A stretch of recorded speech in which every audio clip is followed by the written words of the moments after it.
বাইরে কি মেঘের গর্জন শুনতে পাচ্ছেন? আশা করি শুনতে পাচ্ছেন। আজকে আমাদের এখানে সকাল থেকেই বৃষ্টি হচ্ছে, আর এদিকে মিস্ত্রির কাজ, তারপর ঋষিকে সামলানো, রান্নাবান্না, এই সব কিছু নিয়ে আজকে ব্লগ স্টার্ট করছি বিকেল 5:30টায়। আর এই প্রথমবার ঋষি বলল যে তার নাকি প্রচণ্ড খিদে পেয়েছে। তাহলে খিদের কারণটা আপনাদেরকে একবার দেখায়। এই যে ম্যাগি খাওয়ার খিদে। চশমা পরে এখন কোথায় যাবে তুই? আমরা একটু চললাম। কোথায় গো? কোথায় চললাম বলে দাও সবাই। সে এখন গাড়ি দেখতে ব্যস্ত। আচ্ছা কোথায় চললাম? আচ্ছা বেশ, কোথা থেকে? ছোট ছোট কিনে সবাই বলে দাও তো। একটু ঘুরতে, অনেকদিনই সন্ধ্যেবেলায় বেরোনো হচ্ছে না, আর কালকে যদি ঋষির বাবার ছুটি রয়েছে ফ্রাইডে, সো ভাবলাম আজকে একটু তিনজনে বিকেলে ঘুরে আসি। বিকেল আর নেই, যদিও সন্ধ্যেই হয়ে গেল। এই যে 6:30 বাজে। চলুন আপনারা। আজকে অনেক ঘুরেছি, আর তার সঙ্গে ফুচকা, আইসক্রিম, চকলেট, অনেক খাওয়া দাওয়া হয়েছে, প্লাস শপিং।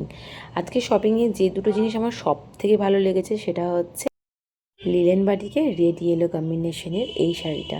শুধু এই শাড়িটাই নয়, কিন্তু আমি আর একটা শাড়িও নিয়েছি। অনেক দিন থেকে এই দুটো কালার খুব খুঁজছিলাম, তবে একটা নিজের জন্য প্লাস মায়ের জন্য, কারণ আমার আর মায়ের আলাদা করে সেরকম কোনো শাড়ি নেই, দুজনেই দুজনের শাড়ি পরি। আর বাড়িতে মা মেয়ে থাকলে এরকমই ঘটে। আর তার সঙ্গে নিয়েছি এই যে ইয়েলোর সঙ্গে গ্রিন, স্যাপ গ্রিন কম্বিনেশনের একটা শাড়ি।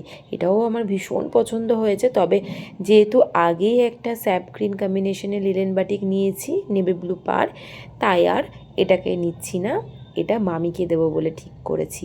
আচ্ছা শাড়ি দুটো কেমন লাগছে বলুন তো, আর আমাকে কোন শাড়িটা সব থেকে ভালো লাগছে অবশ্যই একবার জানাবেন। তবে রেড ইয়েলোটাই মা বললো রাখ, স্যাপ গ্রিন যেহেতু আমরা একটা নিয়েছি তাই এটা আর নিচ্ছি না। রাত্রিবেলায় এদের দুজনের কাণ্ড দেখুন, দুজনেই বসে বসে মহা আনন্দে কার্টুন দেখছে। এবার চলুন দেখায় কার্টুনটা কি। এই যে চলছে তাদের পাপা আর বেটুতে কার্টুন দেখার পর্ব, সঙ্গে আবার দুজনের তোড়জোড় নিয়ে হাসিও চলছে। আর এই সুন্দর মুহূর্তটাকে সঙ্গে নিয়ে আজকের ব্লগটাকে এখানে এন্ড করলাম। দেখা হবে কালকে নতুন একটা ব্লগকে সঙ্গে নিয়ে। আর তার সঙ্গে চললাম কালকে বহরমপুর, পুজো সামনে মানেই শপিং।